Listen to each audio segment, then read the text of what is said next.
En el libro de San Mateo, amén, capítulo 16.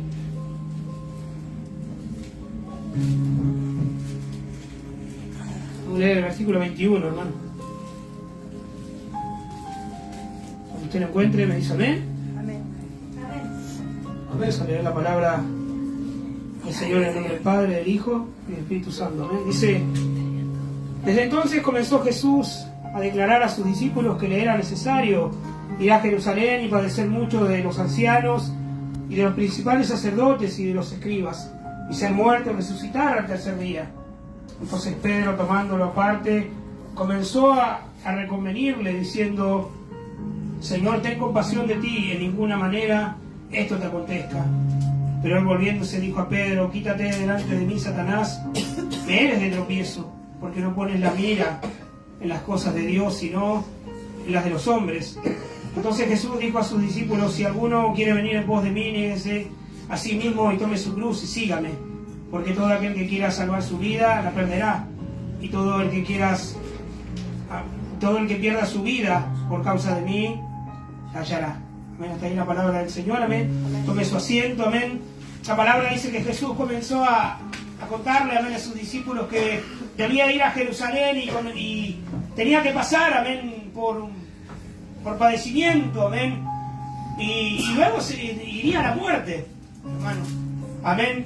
Dice que Pedro, amén, comenzó a decirle al Señor Jesús, amén, en el versículo, amén, 23, que tenga misericordia, amén, de él mismo y que esas cosas no le acontezcan, amén. Y viéndolo desde el punto de vista del hombre, ¿estaba mal lo que estaba haciendo Pedro? No, amén.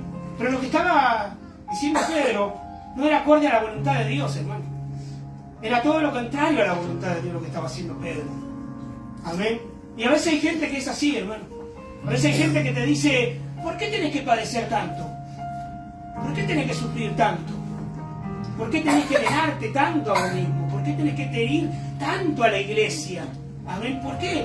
Porque intenta persuadirte de la voluntad de Dios, hermano. Intenta sacarte. Y eso sin darse cuenta, Pedro estaba intentando hacer eso. Y Jesús le dice: quítate delante de mí, Satanás, porque me eres de tropiezo, le dice. Y no era que Pedro era diablo, no. Sino que lo que estaba haciendo Pedro no era acorde a la voluntad de Dios. No era lo que el Señor Jesús vino a hacer. Amén, cuando Él vino. Porque el Señor Jesús no solamente vino a predicar el Evangelio. No tan solamente vino, amén, a libertar, sino que también vino, amén, ¿para qué? Para ser crucificado. Para que hoy nosotros tengamos vida gracias a eso, hermano. Para que hoy nosotros estemos acá gracias a eso. Amén. Y Pedro, sin darse cuenta, estaba siendo de tropiezo para el Señor Jesús. Amén. Y hay gente que es así, hermano. Hay gente que muchas veces te va a intentar sacar de la voluntad de Dios. ¿Por qué tenés que perdonar? Te va a decir.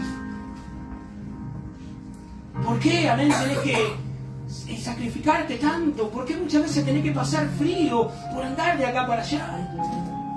¿Por qué tenés que negarte tanto? Amén. Porque son personas que no entienden que esa es la voluntad de Dios, hermano. Y el Señor Jesús fue inteligente, no se dejó persuadir, y nosotros tenemos que hacer lo mismo. Cuando venga la gente a intentar sacarnos, amén, de la voluntad de Dios, sacarnos del propósito de Dios, debemos ser inteligentes, hermano. Amén. Y cerrar nuestros oídos a eso. Amén. Pero un hombre muy allegado al Señor Jesús. Él siempre andaba de acá para allá con el Señor Jesús, pero no estaba alineado a la voluntad de Dios, hermano.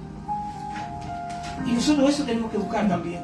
Estar alineados a la voluntad de Dios, hermano. ¿Para qué? Para que las palabras que nosotros salgan de nuestras bocas también sean de ánimo, de aliento, para que también los demás busquen hacer la voluntad de Dios. Amén. Que Dios nos ayude, hermano, a que podamos buscar la voluntad de Dios. Y pongámonos, amén, y nos alineemos al Espíritu Santo, para que nuestras palabras sean de ánimo y de aliento, para que ellos, amén, que están pasando un momento difícil, amén, ellos sigan adelante, sigan haciendo la voluntad de Dios. Amén, no retrocedan para atrás. Y también cerremos nuestros oídos, también aquello que intenta sacarnos de la voluntad de Dios, como intentó Pedro en ese momento. En ese momento intentó Pedro decirle: ten compasión, ten misericordia de ti mismo. Y vuelvo a repetirte, viéndolo desde el punto de vista del hombre, cada vez más no. Porque ¿quién quiere que sufra el ser querido? ¿Quién quiere que padezca, amén, un ser querido? Nadie. Pero esa no era la voluntad de Dios. La voluntad de Dios era que el Señor Jesús tenía que padecer y luego ser crucificado y resucitar al tercer día. A veces la gente te va a ver sufriendo y te va a decir, ¿por qué seguís sufriendo? Amén, es la voluntad de Dios. Y Dios sabe por qué lo hace. Amén, que Dios nos ayude, que Dios nos siga guiando. Que Dios les bendiga y que Dios les siga fortaleciendo. Por un fuerte aplauso al Señor.